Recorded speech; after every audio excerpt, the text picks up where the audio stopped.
अस्सलामुअलैकुम वरहमतुल्लाहि वबरकातुहू। जी प्यारी बहनों और भाइयों, एक दफ़ा से फिर आपको खुशामदीद कहती हूँ ईमान के साथी पॉडकास्ट में, जिसका टॉपिक है टाइम मैनेजमेंट।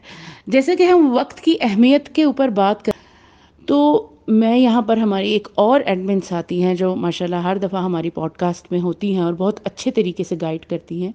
मैं उनसे ये पूछना चाहूँगी कि ओवरऑल आप इस सिनेरियो में क्या समझती हैं कि एक औरत को या एक मर्द को किस तरीके से टाइम को लेकर चलना चाहिए, एक इंसान को, कि वो वक्त की अहमियत को समझे और उसको अच्छे तरीके से उसका इंतज़ाम संभाले, और उसको फिर उसके दिमाग में ये जो चल रहा होता है कि मेरे पास वक्त नहीं है, मुझे टाइम नहीं मिलता, या फिर एक वक्त को ऐसा दीवाने का ख्वाब समझ लिया गया है कि जिसको वो कोई देखना ही नहीं चाहता, और उसको एक हवा बना लिया है लोगों ने कि हमारे पास वक्त नहीं है, जिसकी हर कोई शिकायत कर रहा है, हर इंसान कि हालांकि हर इंसान इसको मैनेज कर सकता है। तो प्लीज़ आप तमाम हमारे सुनने वालों को ज़रूर इसके बारे में गाइड कीजिए। देखिए, वक्त को मैनेज करना ना कोई मुश्किल काम नहीं है। इसके लिए एक सबसे पहले जिस चीज़ की ज़रूरत होती है वो है नीयत और इरादा, कि मैं ये करना चाहती हूँ। फिर जब आप कोई काम करना चाहते हैं ना, तो आपको पता है फिर हमारी औरत जो है जब किसी चीज़ को ठान ले कि मैंने ये करना है, तो कोई माई का लाल उसको रोक नहीं सकता, तो वो कर लेती है। इवन के पहाड़ भी तोड़ना चाहे ना, उसका भी इरादा करे तो पहाड़ भी तोड़ सकती है। तो कहने का मकसद ये है कि अगर हम करना चाहें ना तो हम ये कर सकते हैं।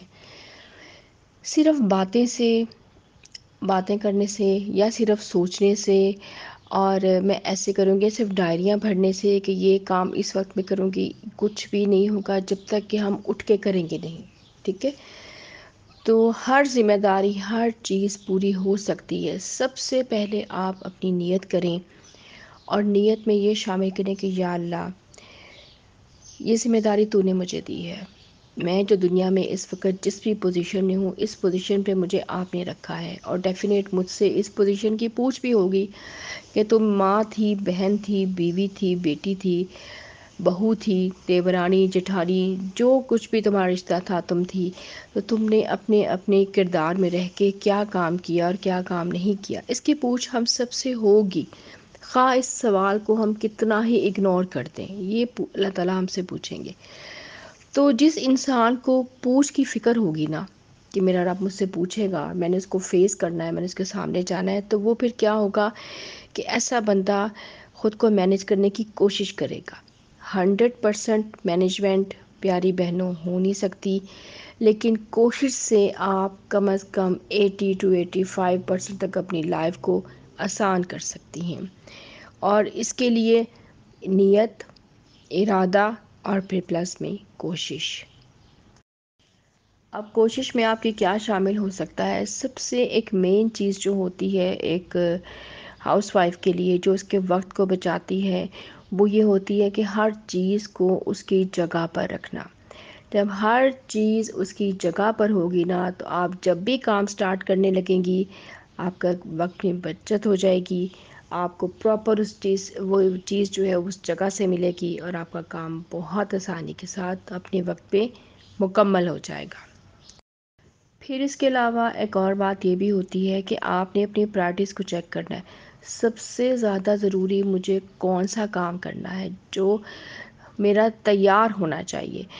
तो जब सबसे पहले हम उस काम पे हाथ डालेंगे जो कि बहुत ज़रूरी भी है और बहुत अहम भी है, उसको पहले भी होना चाहिए, तो और वो डेली बेसिस का है तो वो काम करें। और बाकी बहुत सारे ऐसे काम हमारे होते हैं जो हफ्ते में एक बार होने होते हैं, या कुछ काम ऐसे होते हैं जिनके लिए महीने में एक बार होना काफ़ी है, तो उनको उस लिहाज से कैटेगराइज किया जा सकता है। हर औरत का अपना सेटअप है, हर घर की अपनी एक कहानी है, हर घर का अपना एक अपने अंदाज का काम है, तो ये हर खातून खुद कर सकती है।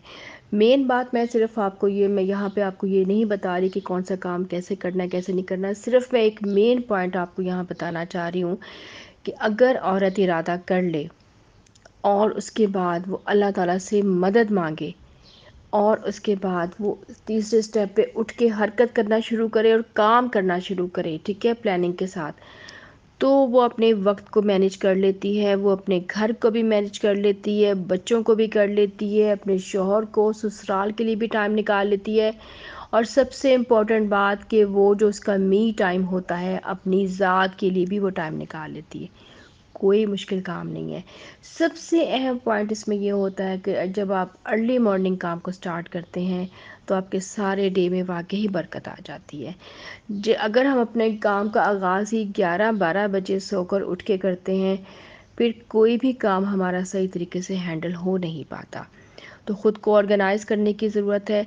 सबसे पहले अपनी ज़ात को जब तक ऑर्गेनाइज़ नहीं करेंगे तो बाकी घर और ये तमाम चीज़ें ऑर्गेनाइज़ होना नामुमकिन सी बात है। हर चीज़ को उसके खाने में रखें और उसका हक़ अदा करने की कोशिश करें। अब वो खाने से मुराद आपके रिश्ते भी हो सकते हैं, हर रिश्ते को उसका हक़ देने की कोशिश करें। तो अल्लाह ताला की खातिर देखें, जब हम लाइफ को स्टार्ट करते हैं ना, आप यकीन नहीं करेंगे कि आपको यूँ लगेगा कि फ़रिश्ते आपकी मदद को आ रहे हैं और आपके काम पता नहीं कैसे हो रहे हैं। तो ये अल्लाह की मदद आती है फ़रिश्तों के ज़रिए, और वो हमें नज़र तो नहीं आती, लेकिन पता ऐसे चलता है कि वक्त में बरकत हो जाती है और आपके काम आपके टाइम पे मुकम्मल होने लगते हैं। ऐसी औरत के जो अपने वक्त को मैनेज करना चाहती है और अपनी रब की रज़ा की खातिर अपनी सारी ड्यूटियाँ एहसन तरीके से पूरी करना चाहती है, तो अल्हम्दुलिल्लाह सब हो जाता है, कुछ भी नामुमकिन नहीं है। ज़बरदस्त। अगर नियत और इरादा हो तो कोई काम मुश्किल नहीं है। चलते हैं अपनी अगली एडमिन की तरफ और उनसे बातचीत करते हैं।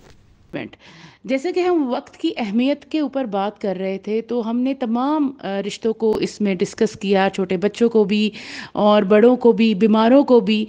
तो ऐसे वक्त टाइम में हमारे जो शौहर हजरात हैं, ज़ाहिर है एक औरत जो है उसके लिए वो शादी करके जब उसी रिश्ते से मुंसलिक होकर जिस घर में आती है, तो अगर उसी को वक्त ना दिया जाए तो ये एक बहुत बड़ी ज़्यादती की बात होगी।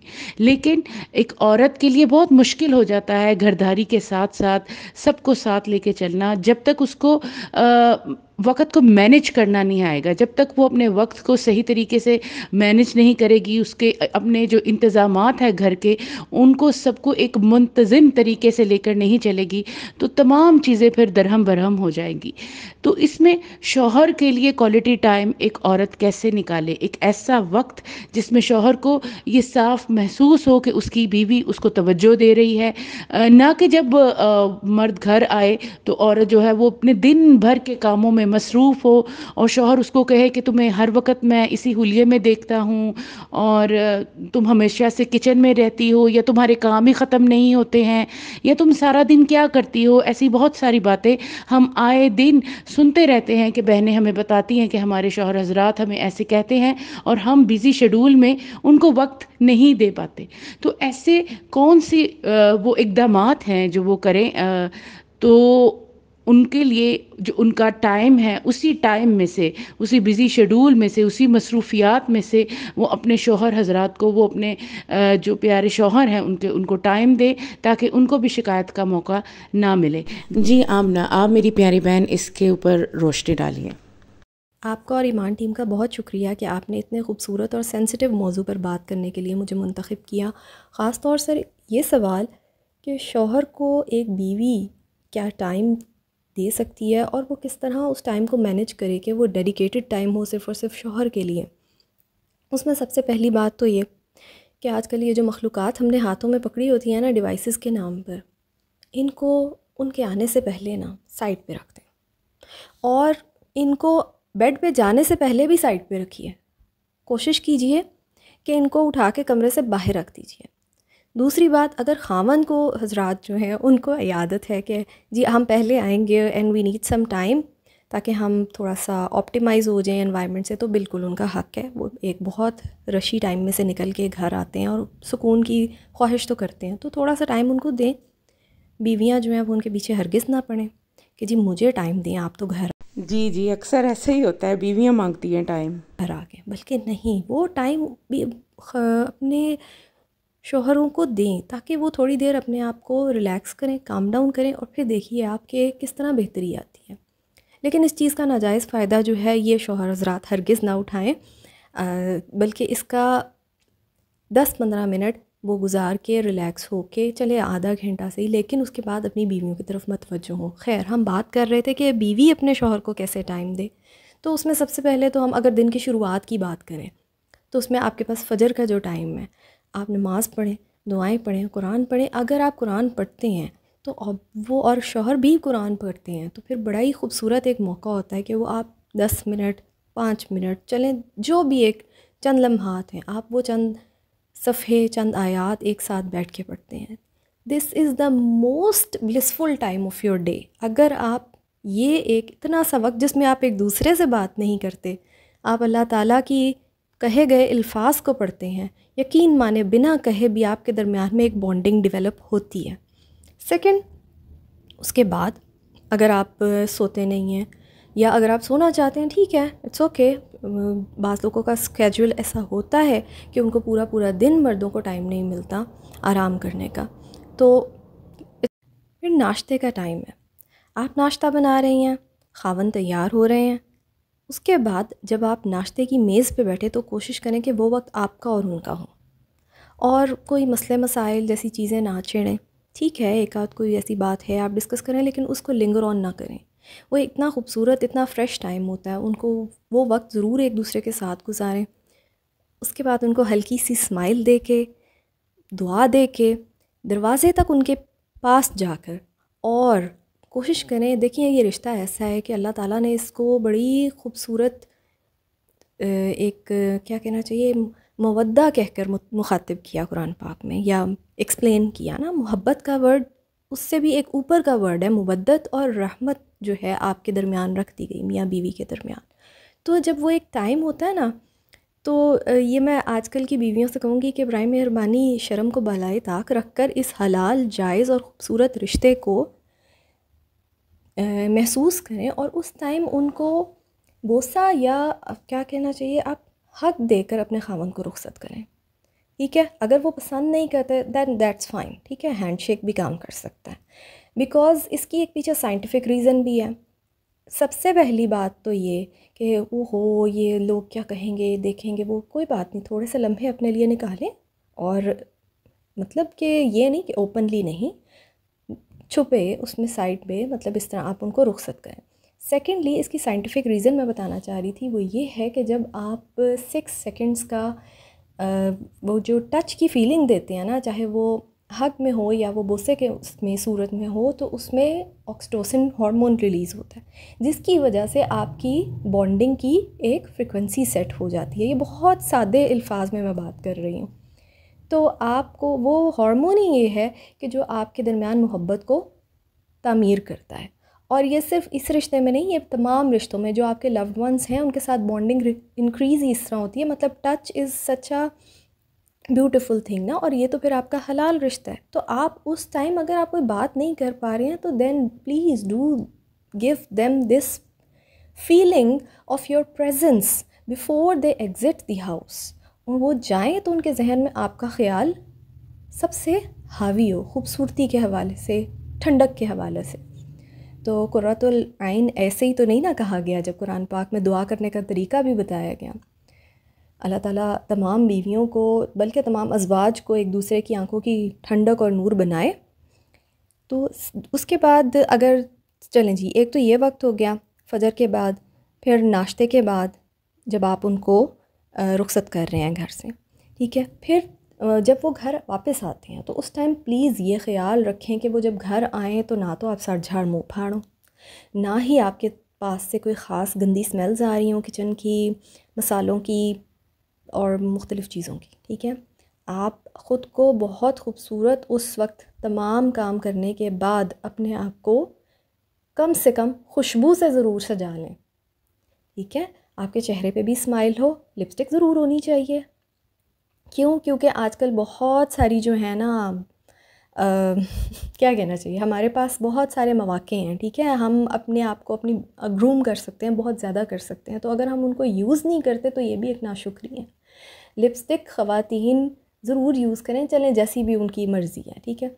अब आंखों में कोई काजल होना चाहिए ताकि आप प्रेजेंटेबल हो ना, ठीक। वो बाहर से बहुत कुछ देख के आते हैं, तो जब वो घर आए तो उनको उस लेवल की अच्छी प्यारी खूबसूरत फिट फाट बीवी मिलनी चाहिए।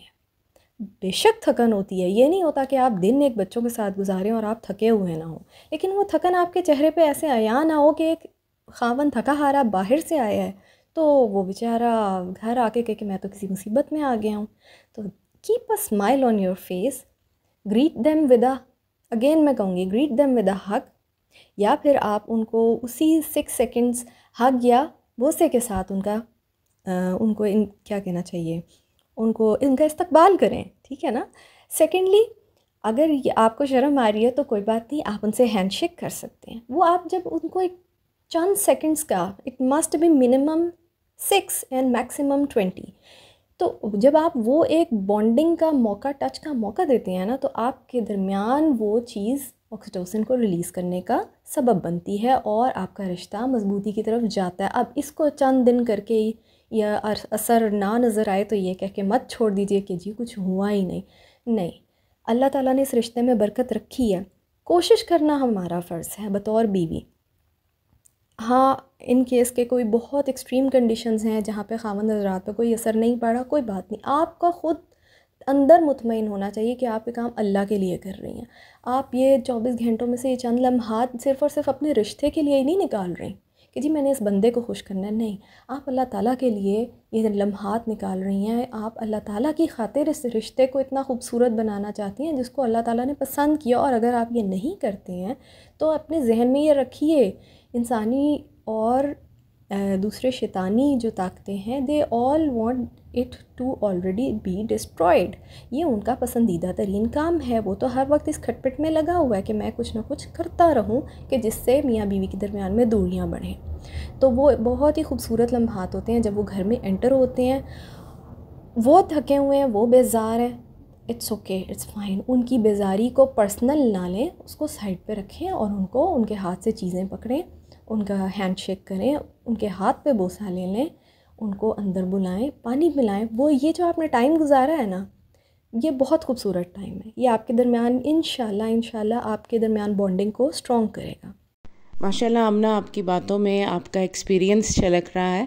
अच्छा आमना, एक और चीज़ जो बहुत बॉदर करती है आजकल की बीवियों को कि शौहर हजरात आते ही घर जो है मोबाइल को पकड़ लेते हैं और उनको वक्त नहीं देते हैं। तो अच्छा, मज़े की इसमें बात ये है आप क्या कहेंगी कि बीवियाँ किस तरीके से इस चीज़ को हैंडल करें? घर आते ही फ़ोन पकड़ लिया, जायज़ है भाई। सारे दिन के बाद बीवी का दिल तो करता है ना कि मैं भी अब बातें करूं जो मैंने दिन की संभाल के रखी हैं इनके साथ, अब ये मुझे भी सुने आके। तो उस टाइम पे फिर ये है कि उनको फ़ोन यूज़ करने दें। अच्छा, NLP है, न्यूरो लिंग्विस्टिक प्रोग्रामिंग, उन टेक्निक्स में ना इस चीज़ को बड़ा इम्पोर्टेंस दी जाती है कि जब खावन फ़ोन यूज़ कर रहे हैं तो उनका सबकॉन्शियस माइंड वो मतवज्जो है, ठीक है। Though they are glued to their screen, लेकिन आपको जो इम्पोर्टेंट बात करनी है वो आपको करके भी जवाब दें, आप उस टाइम कर सकते हैं। इस टेक्निक को यूज़ करके देखें। मुझे अभी तक इससे कोई नुकसान नहीं हुआ अल्हम्दुलिल्लाह।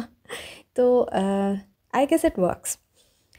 वो 2-3 औकात ऐसे होते हैं जब खावंद आपकी बात सुनते हैं। एक तो मैंने आपसे कहा कि आते हैं तो मोबाइल यूज़ कर रहे हैं, ठीक है, उनको थोड़ा सा टाइम दें। वो जब कर लें, अगर वो मोबाइल से ही ग्लूड हैं तो आप अपनी बात कर सकते हैं, ठीक है। उसके बाद गाड़ी चलाते वक्त वो ध्यान उनका ड्राइविंग पे है, लेकिन वो आपको सबकॉन्शियसली सुन रहे हैं। तीसरी बात, नींद से पहले, उस टाइम भी आपका दिमाग जो है वो नींद में जाना शुरू होता है। ब्रेन की वेव्स जो हैं वो आहिस्ता आहिस्ता अपनी हालतें बदलती हैं। गहरी नींद में जाने से पहले का टाइम सबकॉन्शियस को मुखातिब करने के लिए बहुत खूबसूरत होता है। तो उस टाइम को भी यूटिलाइज़ करें। कोई बहुत अच्छी बात करें, कोई पॉजिटिव बात करें, कोई बहुत प्यारी बात करें। आप मसले मसाइल की बातें भी इस अंदाज़ में करें कि ख़ावंद बेज़ार हो के मुँह फेर के सो ना जाए, तो उनको एहसास हो कि हाँ नहीं, मुझे आज अच्छा टाइम मिला बीवी की तरफ से। अच्छा, कुछ बहनों से टाइम मैनेज नहीं होता, या तो शौहर के आने पे किचन में घुसी रहती हैं, या सारा दिन ही किचन में शौहर के लिए कुछ ना कुछ बनाती रहती हैं, घर वालों की घरदारी के लिए किचन में सारा दिन घुसी रहती हैं, और फिर जब शौहर आता है तो थक जाती हैं। या कुछ ऐसी हैं कि जो सारा दिन किचन में नहीं जाती और शौहर के आने पे ही उनके काम शुरू होते हैं, अपने आप को सुपर पावर समझती हैं, बनाना चाहती हैं, या ऐसे कुछ भी है, तो ऐसी बहनों के लिए भी कुछ बताएं। यहाँ पर मैं अपनी उन बहनों से एक स्पेशल गुजारिश करना चाहूँगी जो इस बात को सुपर क्वालिटी समझकर दिन के 20 में से 24 में से 90% के घंटे अपने किचन में गुजार देती हैं, ये समझ के कि this is the super power of a woman. तो प्लीज़ इस ज़हनियत से बाहर आ जाएं, इस माइंडसेट से बाहर आ जाएं, अपने आप को निकालें। वो वक्त जो उनके आने का है उसको किचन में अधूरे काम समेटने में मत कंप्लीट करें कि आप उस टाइम इसलिए खड़े हैं कि ओहो मतलब मैं तो काम कर रही हूँ, मतलब I have to show this, या आपके ऊपर कोई प्रेशर है कि आपको ये सोच अपनानी पड़ती है कि जी चूँकि बाकी सब ऐसे करते हैं तो मुझे भी ऐसे करना है। इस चीज़ को प्लीज़ अपने जहन से निकाल दें। वो वक्त जो होता है ख़ावंदों को पसंद नहीं होता कि बीवियाँ हमारे आने के बाद किचन में मुसलसल खड़ी रहें। ये यकीन माने उनको नहीं पसंद होता कि चूल्हे जल रहे हों और खाने पक रहे हों और हम बाहर से अंदर आए हैं, और बस उनको पके हुए खाने की खुशबू ज़्यादा अट्रैक्ट करती है और सजी हुई बीवी की स्माइल ज़्यादा अट्रैक्ट करती है। तो वो बने। सेकेंडली, अच्छा ये तो वो थी एक जनरेशनल एक्सट्रीम जो हमारी जनरेशन से पिछली थी, ठीक है। इसके बाद एक और एक्सट्रीम है जिस पे हमारी न्यू जनरेशन जो है वो बहुत ज़्यादा रिलाई करती है, and they try to give all that dedicated time out of 24 hours. वो जो अपना 90% टाइम है वो स्क्रीन को दें कि जी हमसे तो नहीं होते किचन के काम शाम, हम तो अपना ये वाला जो है ना साइड इसको नहीं छोड़ सकते, हम अपनी जॉब का काम नहीं छोड़ सकते, and all that. No, you have to manage out of all the task you have in your day. उनको मद्देनज़र रख के, अपने घर के स्केड्यूल्स को मद्देनज़र रख के आपको ख़ुद डिज़ाइन करना है कि आपको अपने इस क्या कहना चाहिए, अल्लाह ताला के बाद इस प्राइमल रिलेशनशिप को स्ट्रॉन्ग बनाने के लिए कैसे डिज़ाइन करना है, ये आपको ख़ुद डिसाइड करना है। इसको करें, इसको डिज़ाइन करें, इसको सोचें, डिसाइड करें। और सोने से पहले बराए मेहरबानी जिनको सारे दिन के बाद इंस्टाग्राम, यूट्यूब, फेसबुक और फ़लाने ऐप्स यूज़ करनी होती हैं, no, a big no please. चलें, यहाँ पर भी हम एक साइंटिफिक रीज़न दे देते हैं। जब आप बेड पे जाकर अंधेरे में वो ब्लू लाइट जो स्क्रीन से एमिट हो रही है वो आपकी आंखों में पड़ रही है, तो वो आपकी दिमाग को ये सिग्नल दे रही है अभी दिन है, ठीक है, अभी कोई ज़रूरत नहीं नींद का हार्मोन बनाने की। तो बराए मेहरबानी इस चीज़ से डर जाएं और फ़ोन को अपने कमरे से बाहर रखें। और अगर ख़ावंद नहीं रखने पे तैयार हैं तो आपका प्यार, मोहब्बत, आपकी तवज्जो, आपकी लगन उनको कभी ना कभी, और कभी कभी थोड़ा सा नखरा भी ना, वो उनको मजबूर कर देगा कि वो आपकी तरफ मतवज्जो हो जाएं, ठीक है। कमरे से बाहर नहीं रखते ना रखें, लेकिन आप तो इसकी शुरुआत कर सकती हैं, क्योंकि हमने बतौर बीवी, बतौर माँ, हमने एग्जाम्पल सेट करनी है इस चीज़ की, ताकि हमसे अगली जनरेशन इसकी तरफ ना माइल हो। तो ये खूबसूरत लम्हात हैं सुबह, फजर के बाद, नाश्ते के बाद, नाश्ते के दौरान, सॉरी, ओके, रेक्टिफाई कर दूँ, नाश्ते के दौरान। और अगर नाश्ता बनाते हुए भी ख़ावंद हज़रात पहले से तैयार हैं, आपके पास आ जाते हैं, वो चंद लम्हे भी उनको बिठाएं और उनको बोलने का मौका दें, ठीक है। उनको उस टाइम बात करना बड़ा पसंद होता है। अच्छा, उसके बाद ऑफिस से आते हैं जब वो लम्हात, और रात को सोने से पहले के लम्हात, और दो अलग लम्हात हम उनकी भी बात कर लेते हैं। जैसे समहाउ वो मोबाइल फ़ोन यूज़ करें, अगर वो इरिटेट नहीं हो रहे हैं आपके बात करने से, तो फिर आप उस टाइम भी अपना मैसेज उनको दे सकते हैं वर्बली बोलकर, बहुत काम डाउन, बहुत कंपोज टोन में, चिढ़ के नहीं, सारे दिन की थकन के साथ नहीं। सेकेंडली, गाड़ी चलाते हुए, ये भी वो लम्हात हैं जिनको आप अवेल कर सकते हैं, और ज़रूर करें, क्योंकि ये वो रिश्ता है जिसकी इम्पोर्टेंस सबसे ज़्यादा अल्लाह ताला ने रखी, इसको सबसे पहले बनाया, और बतौर बीवी मुसलमान औरत आपका ये फ़र्ज़ है कि आप अपने हस्बैंड को ये टाइम्स दें, ठीक है। अगर आप नहीं देती हैं तो फिर आपको ख़ुद ही नताइज का ज़िम्मेदार बनना पड़ता है। फिर बहुत सारी मुश्किलात हैं, घर से बाहर हैं, घर के अंदर भी आ जाती हैं। फिर उसके बाद औरतें रोती भी हैं। तो बराए मेहरबानी अल्लाह ना करे कि ऐसी किसी मुश्किल से किसी को गुज़रना पड़े। अल्लाह ताला सबके ईमान को, सबकी शर्म व हया को, सबकी नज़रों को महफूज रखे और इन बातों पर अमल करिए, इंशाल्लाह बहुत फ़ायदा होगा। बहुत शुक्रिया आमना, जज़ाकल्लाह, आपने बहुत अच्छे तरीके से गाइड किया और उम्मीद करती हूँ कि सारी बहनें जो है वो इससे मुस्तफ़ीद होंगी। जी, यहाँ पर मेरी एक और बहुत अच्छी सी बहन है, हमारे ईमान के साथी की ही एक एडमिन है, जिन्होंने अभी हमें ज्वाइन किया है। जी उम्मे माविया, अस्सलाम वालेकुम। वालेकुम सलाम वरहमतुल्लाहि वबरकातुहू। बहुत शुक्रिया सना, आपने मुझे ईमान के साथी पॉडकास्ट में इस टॉपिक पर बात करने के लिए बुलाया। बहुत शुक्रिया आपका। मैं आपसे ये सवाल करती हूँ कि कॉलेज गोइंग बच्चियाँ होती हैं और यूनिवर्सिटी जाने वाले लड़के लड़कियाँ होती हैं और बहुत सारे ऐसी बच्चियाँ होती हैं जो स्कूल गोइंग होते हैं, 9th में 10th में 8th में से ही माएँ उनको कहना शुरू कर देती हैं कि नमाज़ पढ़ें, तो वो एक तो नमाज नहीं पढ़ते, ठीक है। और क्या वो ऐसे इक़दामात करें उन बच्चे कि वो दीन से दूर ना हों और वो अपने टाइम को कैसे मैनेज करके दीन की ज़िंदगी, दीनी ज़िंदगी गुजार सके, क्योंकि बच्चे इस चीज़ की शिकायत करते हैं कि हमारे पास इतना टाइम ही नहीं होता, स्कूल है, एकेडमी है, तो और बीच में वो कुरान पाक भी पढ़ते हैं, तो इसमें वो किस तरीके से अपना एक अच्छा सा स्केजुअल बना लें, ऐसे स्कूल गोइंग, यूनिवर्सिटी गोइंग और कॉलेज गोइंग लड़के लड़कियां बच्चे, कि उनके लिए ये आसानी हो जाए इसमें अमल करना, अमली ज़िंदगी में दीन को कैसे वो लेके आएँ। और बाज़ बच्चियां जो हैं वो ईमान के साथी का लेक्चर भी सुनती हैं और बहुत मोटिवेशन मिलती है उनको, तो वो इसलिए कहती हैं कि हमें भी इस बारे में ज़रूर गाइड करें कि हम किस तरीके से अपने टाइम को मैनेज करें और ऐसे कौन से काम करें जिससे हमारे दिल को सुकून हो कि हम भी इबादत का हिस्सा बन रहे हैं। जहाँ तक सवाल का ताल्लुक़ है कि स्कूल गोइंग बच्चे या कॉलेज यूनिवर्सिटी के जाने वाले बच्चे या स्टूडेंट जो हैं वो कैसे अपने इबादत को मैनेज करें, तो सबसे पहले तो फ़र्ज़ नमाज जो है उसको तो किसी सूरत ना छोड़ें। अगर पूरी नहीं भी पढ़ सकते तो आपके फ़राइज़ पूरे होने चाहिए।